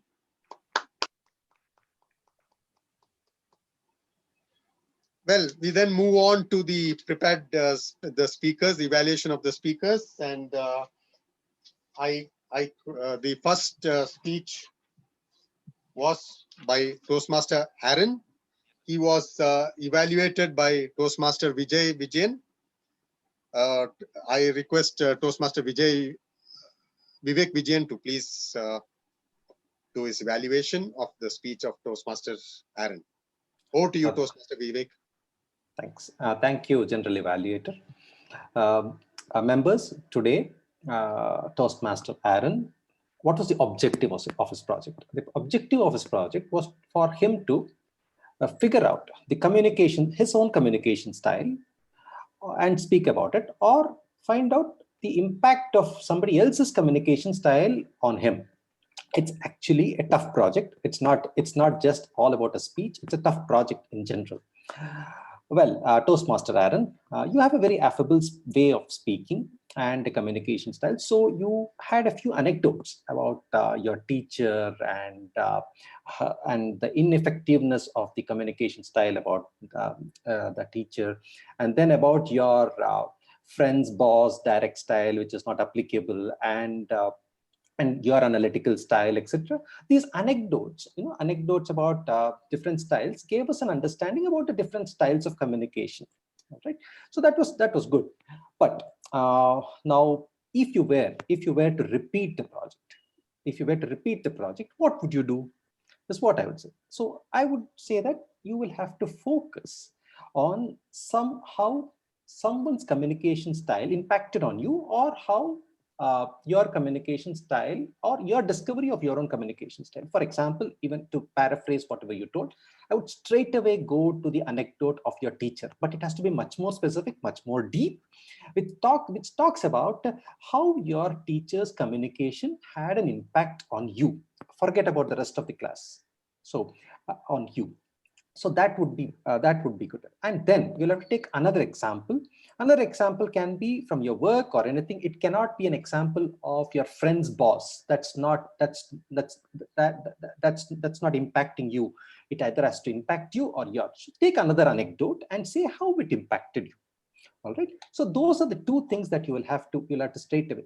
And then if these two are the things that you should focus on, what you shouldn't be doing if you were to present it again is that it's a long communication that you had with the Toastmaster of the day, which sent a confusing signal. I got a bit distracted saying, is this a part of the project? You told that I should have been a TOD a week after Nazneen.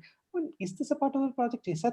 Has this got anything to do with the project? No, it did not have. So straight away jump to your project, prepared speech. We are all waiting for you. So straight away jump to whatever you have to say and start with an anecdote so that you gather all the attention. All in all, it was good. You have all the dots, but I felt that the connecting the dots was not really was not done in a brilliant manner. What you could, since you have all the dots, you can restructure your talk to be more specific about what your impact of your communication on others, or your discovery of your own communication style, or even better would be the impact of somebody else's communication on you.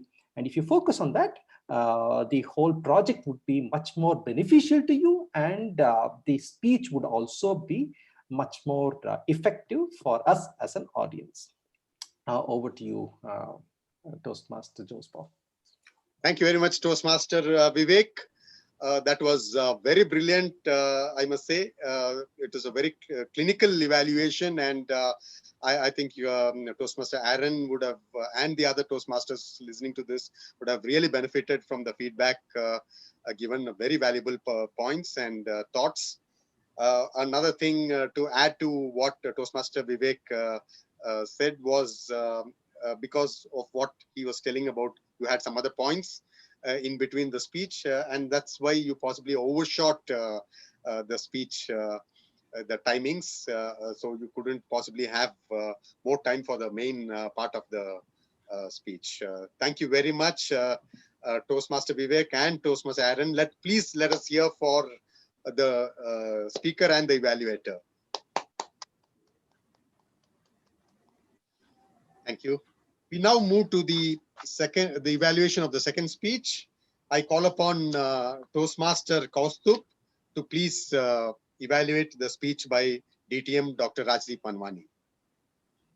Over to you, Toastmaster Kaustup. Thank you very much. I would first like to settle a conundrum that I have run into. The name of my club is Indiranagar Pride, and I have come here to evaluate Rajdeep. And from start to finish, he's criticizing pride. So it is with extreme pain that I have gone through this entire speech, and I'm presenting this evaluation. Setting aside everything else on a later vein. We use one of these techniques to compliment people, which is you sing like Lata Mangeshkar, you act like Amitabh Bachchan. In your case, Rajdeep, I would like to give you the compliment, you speak like Rajdeep. Now that is in itself a compliment and a criticism. A compliment because you are an established speaker and people look up to you. A criticism because I will associate all my points that I would like you to work on along with that. So why is it a compliment? It's a compliment because you have used the perfect formula that is advocated, which is you open with a story that directly connects to your message, had three main supporting points, anecdotes and stories that were replete with relatability, and you connected everything together, summed it up all at the end, left it with a story that has taken. So that formula was perfect. I would say the recipe was perfect, and it always works. And your stories were all relatable. right? It was not, you could have done a psychoanalysis of the entire pride thing, how it happens to the human anatomy and all those, and you didn't do it. You told us everything in stories that we could relate to. Now that said, why did I say that it's also a criticism? It is because you were to consider this a keynote speak. And as a keynote speaker, there are some responsibilities that you have to assume. So two things that I would like you to keep an eye for is, one, there are points where you digressed. So you were talking about pride and being proud and how that has a seemingly negative attitude associated with it. If you take the case of the Brazilian president, it's difficult to draw the line as to where it was pride and where it was irony. Now, as a normal speaker, you don't have to worry about it, but as a keynote speaker, you have to worry about where the line comes, ends for where it is pride and where it is irony. The second thing was the comparisons in some of your examples were a little too how do you say this? Literal in meaning, in the sense the vastness of the expanse of the universe is something that is too literal. I mean, if you compare it with the expanse of the human mind, to some people, as a keynote speaker, you might offend them in the essence of what you're trying to say, because it's too literal a comparison, right? You're comparing distance with the expanse of an abstract thing. So that might come across. So those are two things as a keynote speaker, I wish you had given more attention to. And in terms of challenging yourself to take it to the next step, I would say that you always rely on stories that have inherent humor in it. I would suggest you take it to the next level and try stories in which you use probably your dialogue mechanism or your enacting of certain roles to bring out that humor, bring out that entertainment, and not just rely on the humor of the story itself. And also, I would say that you would want to experiment with your style of narration. This is not about vocal variety, it's style of narration. And to give you an example of how that is, if you think of all these novelists who repeat their novels or write a series of novels like Sidney Sheldon, Tom Clancy, and all, the build-up to climax is always the same. And so the narration of every Rajdeep story or anecdote is the same. So try a different tangent, try a mechanism of narrating that story. But that's all challenging yourself. It was a pleasure. Thank you very much. Thank you, Toastmaster Kaustubh. I think that was brilliantly done. And of course, I agree that, or rather, I think that for a speech that is about 18 to 20 minutes, you need definitely more time to evaluate. The time possibly of 3 minutes is not sufficient. But I think you have done it brilliantly well. And we find it very difficult to evaluate a speaker of the caliber of Dr. Rajdeep Manwani, but I think your experience and the perspective that you gave was wonderful. So that was very brilliantly done. And for most of the Toastmasters in our club who are new, Toastmaster Kaustubh is in fact a frequent guest, and we can't really call him a guest because he's been as an evaluator in a club several times from the past several years. So it's wonderful to see him here back again. And a big round of applause to both the speaker and the evaluator. Thank you very much.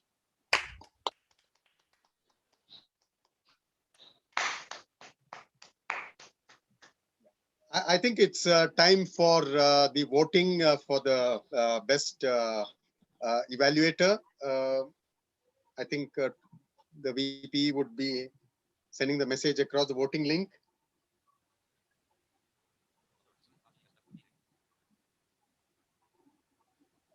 So please take your time to cast your votes for the best evaluator. Thank you, General Evaluator. It has been my pleasure to serve as your Toastmaster this evening, and I hope all of you have enjoyed this meeting. Toastmaster Nazneen, I think there's a little part of the tag team role, and that is required. So I think I will conclude after that. While you're voting for the evaluator, best evaluator, let me evaluate the role of our table topic master, Toastmaster Amit. I think he did a fabulous job today. I think you introduced the rules very well, and you were very confident. And what I liked best was the thoughtful topics that you had, because it was about the speakers and their opinion on things. So they could connect very well, and all of them spoke really well. So that was very well done. My only concern and a small feedback was that you could have possibly had it very crisp, because we had about 8 speakers. I'm sure that we could have accommodated a couple of more speakers today with the time that we had. So otherwise, I think it was very well done. So a big round of applause for the table topic master, Toastmaster Amit. Thank you. Now coming to the role of the tag team, I request the timer, Toastmaster Rajiv, to please give your report. Thank you, Mr. General Evaluator. So I will start with the first prepared speech, with Toastmaster Aaron. So he took 8 minutes and 10 seconds. Next, DTM Rajdeep sir. He took 15 minutes 45 seconds. On the evaluation side, Mr. Toastmaster Vivek, he took 3 minutes and 20 seconds. And DTM Kaustav, he took 4 minutes 28 seconds. Moving to table topic, Toastmaster Vednatham, 2 minutes 9 seconds. Mahesh, 1 minute 40 seconds. Toastmaster Raghavendra, 1 minute 9 seconds. Toastmaster Sudipto Ghosh, 1 minute 39 seconds. Toastmaster Surekha Madam, 2 minutes 15 seconds. Toastmaster Asmita, 1 minute 40 seconds. Guest speaker Ishan, 1 minute 39 seconds. And last one, Toastmaster Vishal, less than a minute 50 seconds. With that, Thank you very much, Toastmaster Rajiv. Let's hear it for Toastmaster Rajiv, the timer.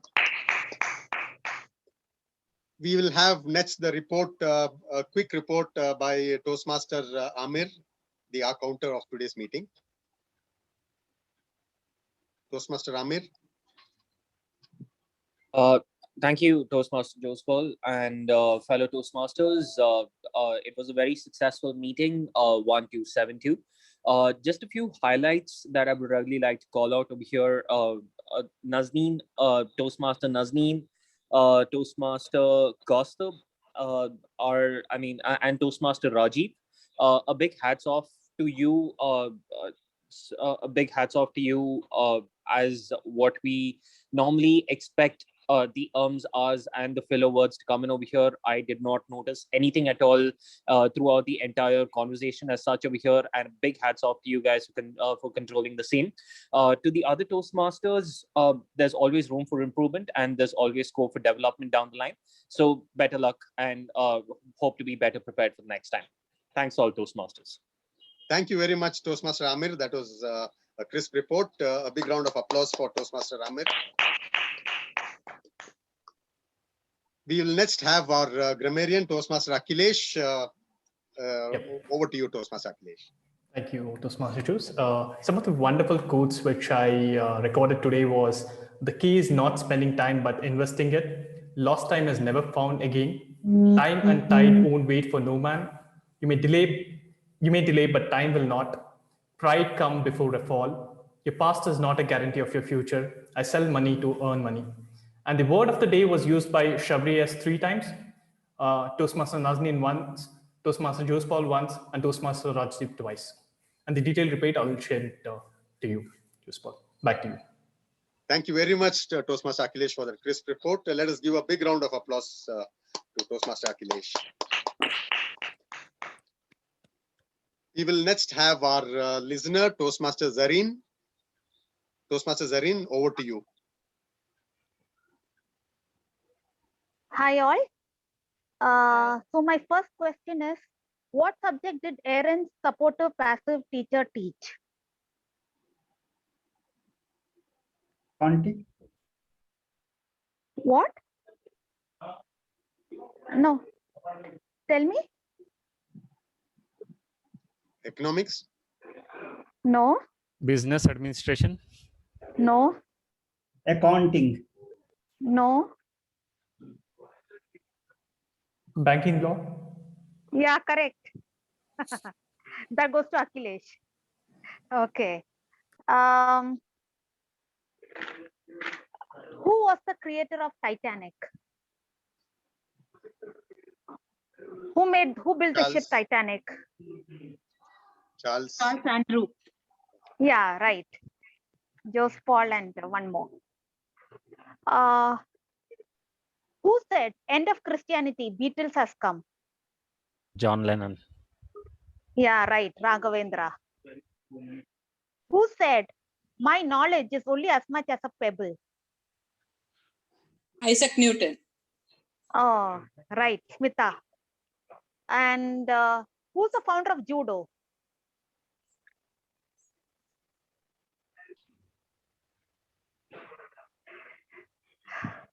Who was the founder of judo? Judoka. Tough question. Yeah, it's a bit tough. Okay, it goes to the quiz master. The founder of judo is Judona Kano. Judona Kano. Okay, and which is the biggest sin of the 7 deadly sins? Pride. Yeah, correct. Okay, that's it from me. Thank you very much, Toastmaster Zareen. That was really interesting and put our listening skills to real good test. Thank you very much. A big round of applause to Toastmaster Zareen. We will now have the voting for the best role taker. The voting code remains the same. It's 1010. I request all of you to take time and vote on the WhatsApp group. And thank you very much. It was a wonderful opportunity for me to be at the General Evaluator. And over to you, Toastmaster Nazneen. Thank you, General Evaluator, and apologies to you for not for rushing through. It has been my pleasure to serve you as your Toastmaster this evening, and I hope you all have enjoyed the meeting. Before I hand over the meeting to the President, I just want to request all of you to give a big round of applause to all the role takers and the participants.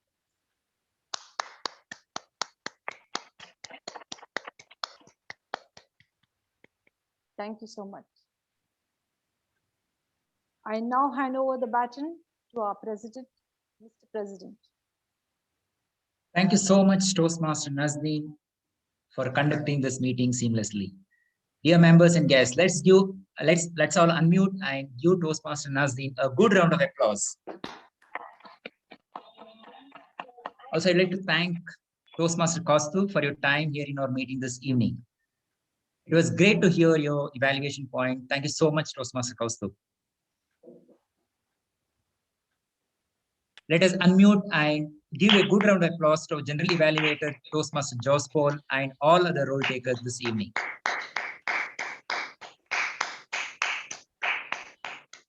So as we have already announced, we have 2 meetings back to back next week. That is one on Wednesday.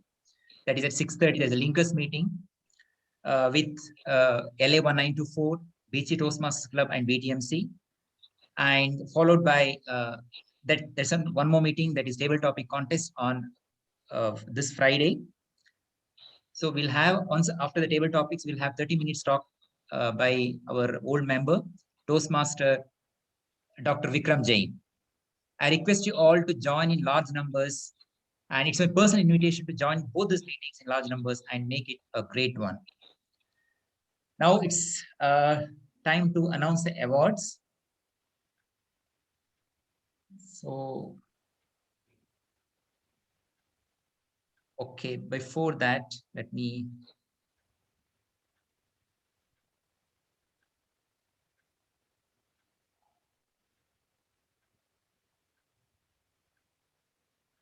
Any guests would like to share your views on today's meeting before we have the results ready?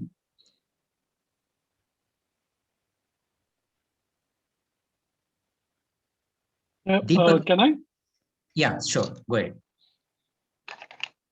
Yeah. Hi, Chetan here. Yeah, really enjoyed the whole session where got to hear some very interesting topics, and also loved the validation session, and learned a lot during that validation session. Thank you for this opportunity. Thank you. A good name? Chetan. Oh, Chetan. Yes, Chetan. Thank you, Chetan. Thank you. Can we have one more? Can we have? Yeah, I'm Chandrasekhar. So yes, Chandrasekhar. Yes. The topics are very interesting, and for each topic we had a different view by different people. And the most important part which I enjoyed is the validation activity. Thank you, Chandrasekhar. Thank you so much. I think with that, it's time to announce the winners of this evening. So we have the best tag team player goes to Toastmaster Amir.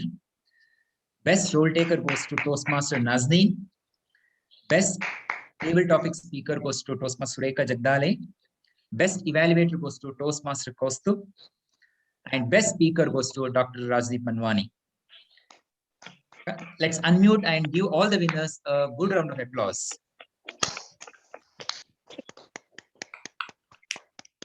Yes, every good thing should come to an end. And yes, that's it from my end. With a great note, I adjourn the meeting number 1272. Thank you so much. Good night, good weekend. Take care. Thank you. Good night. Stay safe, everyone. Stay safe. Bye.